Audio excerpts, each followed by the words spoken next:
Hi, it's Maggie the Irish Gypsy here to bring you your June 2024 general readings. We're looking at the first half of June, roughly from the 1st to the 15th, and this reading is for the fire sign of Sagittarius. Welcome, everyone. I hope you're all doing well, as I always do. You are most welcome here. It is truly a great blessing to be able to do this, and you are part of that blessing, so thank you so much. Sagittarius, if your Sun, Moon, Rising, or Venus sign is in Sagittarius, this video is for you. If you are cross-watching for a Sagittarian, this video is also relevant. It is a general reading, so it may resonate a little differently for everyone who watches. If you know any or all of your other sign placements, Sun, Moon, Rising, Venus sign, watch those videos as well for additional insight and perspective. And if something really does hit home with you, if it really resonates and you'd like to take a deeper look at something, or you simply like the reading style, if you are interested in a personal reading with me for yourself or as a gift for someone else, please feel free to email me directly at maggie1maguire@gmail.com. You can see that contact information by clicking the description of this video. I would love to hear from you. I can usually get back to you with more information within 24 hours. I do offer a pretty wide scope of reading options. I try to put something in there for everyone in all areas of life, different types, lengths, budgets, styles, spreads, a pretty good variety. And I'm also quite diligent about timely scheduling of personal readings. So if you're interested, email me. All right, let's move right into this and see what the first half of June looks like for Sagittarian. June 2024. I am using the Royal Deluxe Tarot, clarifying with the Gilded Tarot, both by Ciro Marchetti. We have the Fool, the very first major arcana card in the tarot. That's why the Fool has the 0. So this represents starting off on a whole new chapter of life. A whole brand new cycle is starting. The Fool is the very first card. The World is the last card. All the cards in between there represent different stages of life we go through, and we go through many different cycles in our life. It represents different stages, learning, growing, changing, evolving, failing, succeeding, but learning and evolving hopefully the whole way. So this represents a whole new chapter starting here.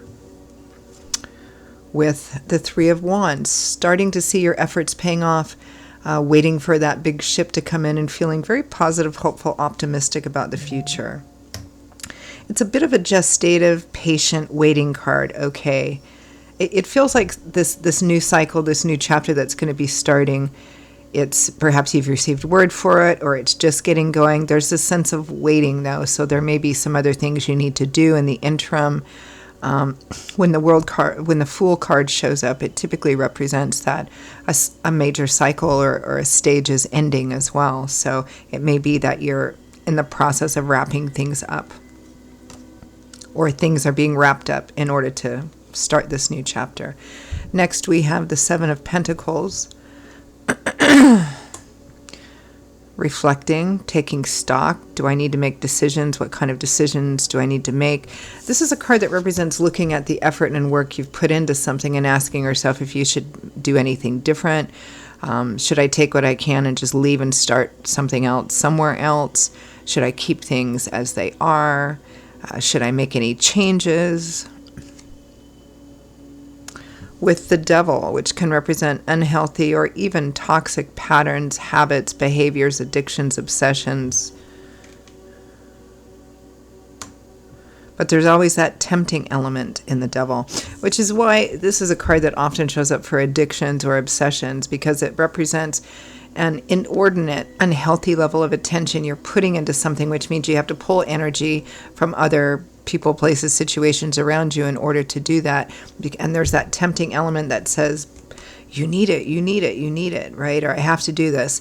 In the short term, the Devil can be a positive, because it's like if you're working to finish your degree or getting a business off the ground, or you have a goal that has a beginning, a middle, and an end, and in the manifesting of that, you have to devote most of your energy to it. That's fine. That's when the Devil card energy can be a positive. But beyond a certain point, it turns into habit, and then it becomes unhealthy and even toxic. It may be that some of you have a habit of second guessing yourself before making decisions. It does look like there's the opportunity at least for a new choice, a new beginning, but it may be that you're looking at something you have invested in and it's turned out okay. And by investing, I mean anything from money to love, time, whatever. But you're wondering if you should just stay, do more. Maybe the weight of the history is still kind of pulling at you. Next, we have the Wheel of Fortune, change, divine timing and orchestration by God, Spirit, angels, and guides. With the world. Now, here's where we have the world. So this makes it very clear that this new path, this new cycle, this new chapter is divine timing and orchestration. God, Spirit, angels, and guides. It's their will, meaning their want, their desire. They have provided this opportunity for you, providing an opportunity for something to come to an end, or even bringing it to an end so that you can move forward.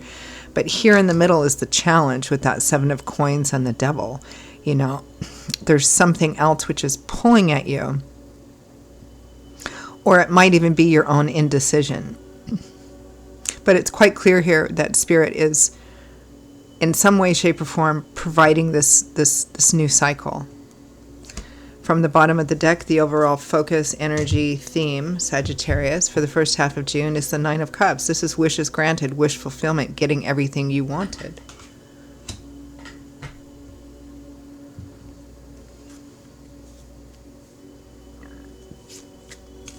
Let's peel it back a bit. Let's take a look at that overall energy of the 9 of Cups.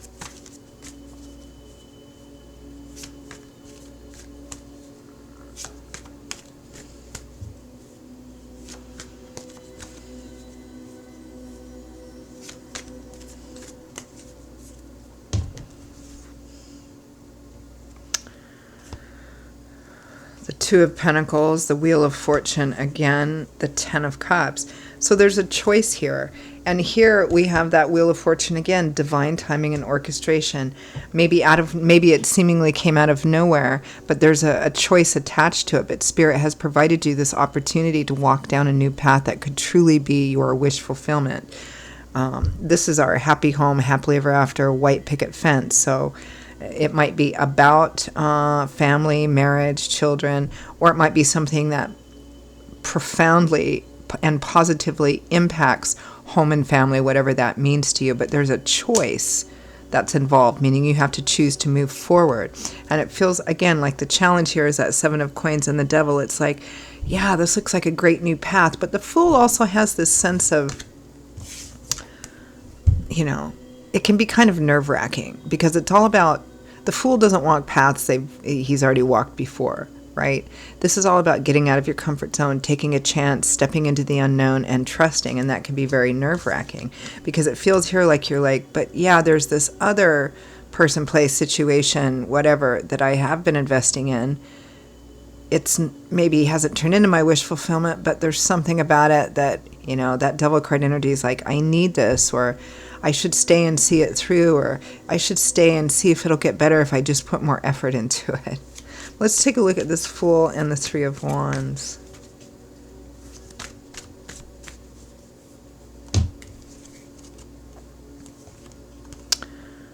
The 10 of Swords, the Hanging Man, and the Ace of Wands. Yeah, here's where that sense of waiting comes in. That Hanging Man is waiting, right? He's maybe gaining a different perspective, but he's not taking any particular decisive action. He's waiting, he's watching, maybe picking up more information. But there can be a sense of limbo, being in limbo with this card, waiting to see what decision to make. The 10 of Swords, another 10. 10s represent completion or a cycle achievement. The 10 of Swords is about coming to the realization or understanding that something is at an end, it's run its course, or it's just not going to be what you thought it was going to be. And the Ace of Wands, of course, is an exciting new beginning.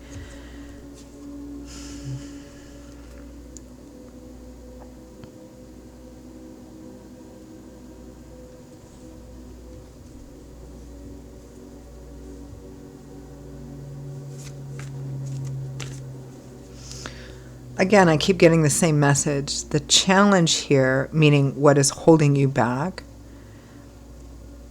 is an attachment and an unrealistic hope or belief that this thing that you have been engaged in or involved in is going to work out if you just wait a little longer, if you just put in a little more effort. And Spirit saying, no, it won't.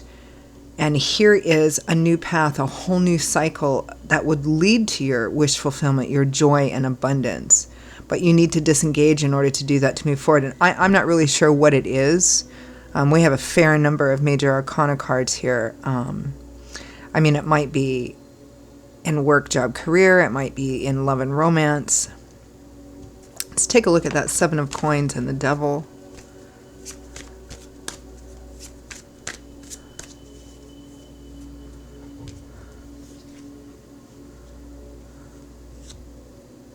The Seven of Wands, yeah, defending, protecting, guarding, holding on to that which you have a lot invested in, right? There's a sense of ownership or proprietoryship or standing up for what you believe in, and clarifying the Seven of Coins or the Seven of Pentacles.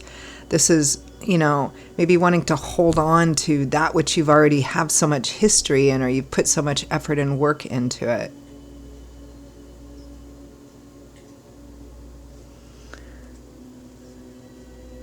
The Ten of Pentacles and the Magician. Again, this is the challenge. What's holding you back is, it's like I've put in all this effort and whatever into this marriage, into this job, into this house, into whatever, and it's been okay. It hasn't, been my wish fulfillment, or my ideal, but it's been okay. Yeah, there's this beautiful, beautiful new opportunity in front of me. But maybe if I've already put all this time and effort into this, maybe I should just stick it out here or just wait and see. But it's not going to turn into what you want. Spirit's giving you an off-ramp here, and a pretty beautiful one at that. Wheel of Fortune and the World. For some of you, Spirit or divine timing and orchestration may bring about an ending.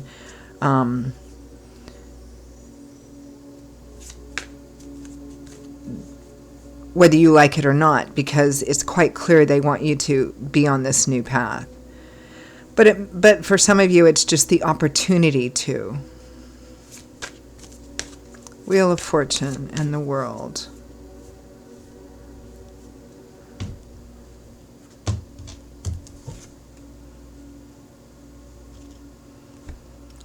The Hierophant, the Four of Pentacles, the Five of Wands. It's an opportunity to end a cycle this is kind of representing the cycle, right? This is a card of, this is a combination of cards that, we have the Five of Wands here, which is a card of conflict, right?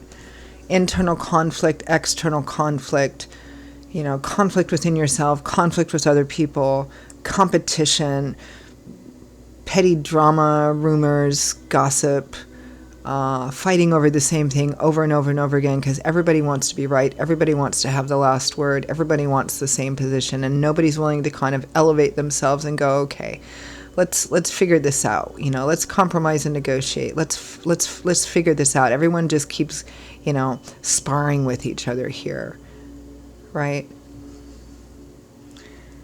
The Four of Pentacles, the Hierophant. This is being bound to something. This is, if this is a work or career situation, this is like Spirit offering an opportunity, or maybe just dropping it on you to end a cycle that has included all of these aspects. Fighting over the same thing over and over again, bickering, competition, wanting to have the last word, wanting to be right, fighting the system, fighting the policies. This can be work, career, money, in relationships. This is a general reading, so you can apply it to most areas. Again, it's the opportunity to get out of a situation that has had all of these negative elements in it.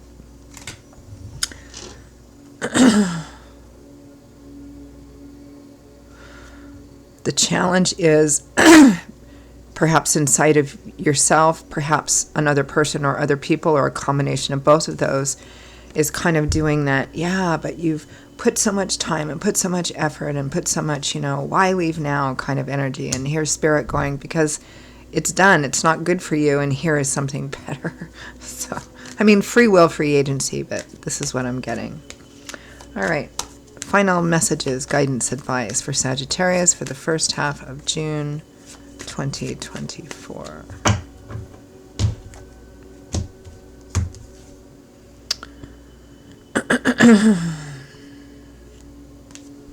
The sun, light, love, warmth, laughter, illumination. Any previously heavy, negative, stressful, anxious, restrictive energies lifting up, right? So it's choosing the brighter path, choosing a path that doesn't have all that bickering, competitive, insecure, drama, all of that kind of stuff. Spirit is saying choose the path of the sun, right? That uplifts and relieves all of that energy. 9 of Pentacles might be financially, materially better for you, but this is about being confident because you've earned the right. You've worked long and hard to get to where you're at, and now, this is about enjoying the fruits of your labors. Particularly if this is about retiring and somebody doesn't want you to retire, or it's just moving on where you don't feel like you're bound to somebody else. This is a very independent energy. You're not bound to policy. You're not bound to the restrictions, the rules, you're not pushing against that anymore. You don't need to ask for anything from anybody. The 8 of Cups, leaving behind that which is done, it's run its course, or it's just proven not to be perhaps what you thought it was going to be in the beginning, leaving that behind. And the 5 of Cups, which is more of a cautionary card, saying, look, don't get too hung up and don't spend too much time grieving over what wasn't, what's lost, what didn't come to fruition. There's 2 cups upright and full. Don't focus all your attention on what is no longer or what hasn't worked out, because we move in the direction our attention is focused in. So if you're looking in the rearview mirror, you can't move forward, right? You can't look in 2 directions at once. So that's more of a cautionary advice. Spirit wants you to move forward. It's pretty clear here on this new path, even though it might be nerve-wracking, that devil card energy wanting to keep you in a place because better the devil you know, right? But it's pretty clear here what Spirit wants. So I will leave it there, Sagittarius. Those are your messages for the first half of June. I hope they were helpful, provided some clarity or validation of what you're already thinking and feeling. Again, if it's something that did hit home and did resonate and you'd like to pull the curtain back, take a deeper dive on it, or you simply like the reading style, if you are interested in a personal reading with me for yourself or as a gift for someone else, please feel free to email me directly at maggie1maguire@gmail.com. You can see that contact info by clicking the description of this video. I will see you all in a couple of weeks for the June mid-month readings. Stay safe, stay well. Don't be afraid to pursue your happiness and your dreams. And I hope to see you back here again soon. Bye-bye.